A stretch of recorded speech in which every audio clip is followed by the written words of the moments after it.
Welcome to installment number 338 of the mitzvahs as enumerated by Maimonides, the Rambam.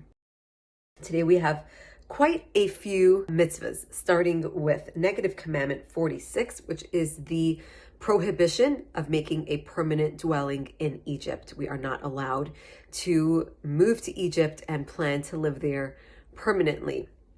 Positive commandment 190, which lists all the different details governing a milchemes reshus, which is an optional war.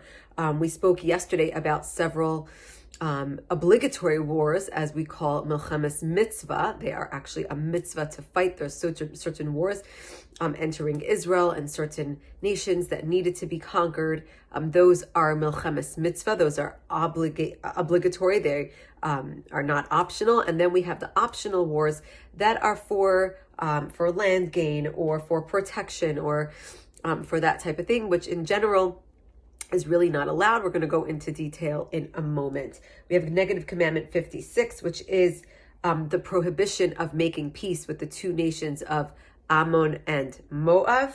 Negative commandment 57, which is a prohibition to cut down a fruit-bearing tree during time of war. And then we have two very interesting commandments regarding cleanliness.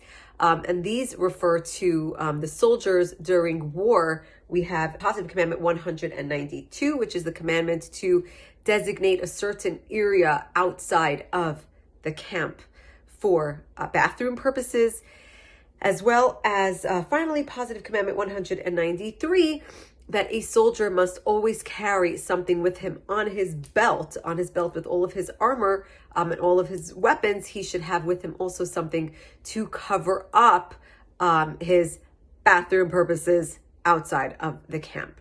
So let's just go into a little bit more detail on each one of these. So as we said, we are not allowed to make a permanent dwelling in the land of Israel. The Rambam, who we are studying every single day, Maimonides, we know actually lived in Egypt for a number of years. A grandson of his claimed to have found letters that the Rambam Maimonides had signed. At the end of every time he signed his name, he would say, sign his name, the one who has transgressed 3 sins every day of his life. There are 3 specific mitzvahs that prohibit us from living in Egypt. However, this seems to have been debunked. It hasn't been proven. However, what has been said about Maimonides is that he was living there really against his will. As we know, he was the physician of the Sultan, and he was not really allowed to leave. And in addition, we say that really, Maimonides was living there on a very temporary basis because he knew very strongly and well in his heart that the coming of Mashiach was going to be imminent, and this was not a permanent situation. This was going to be temporary very, very quickly.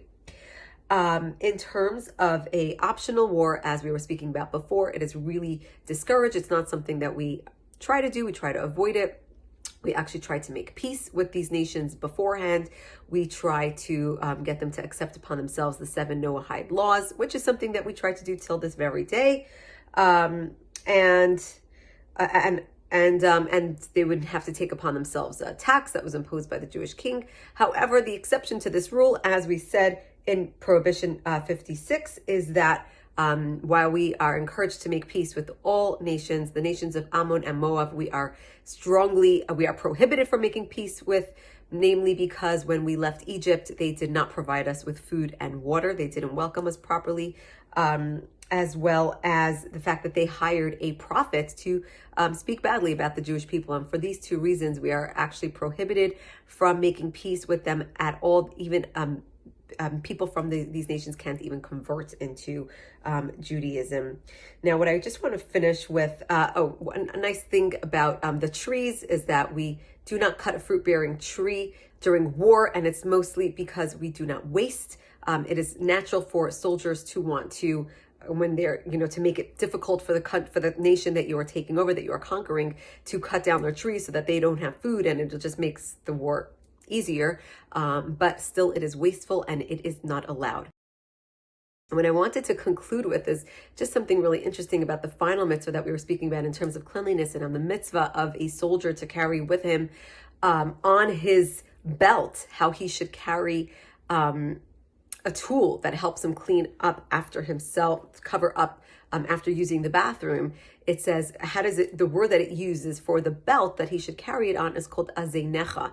And Azeneka is also the same exact letters, the same word for your ears. And it is a mitzvah, of course, to us as well, to stuff our ears when negative speech, negative things, lashon hara, is being told. And we're actually told that the reason why our fingers are shaped the way that they are is so that we should be able to stuff them into our ears and cover them up in the event that somebody were to speak to us negatively about another person.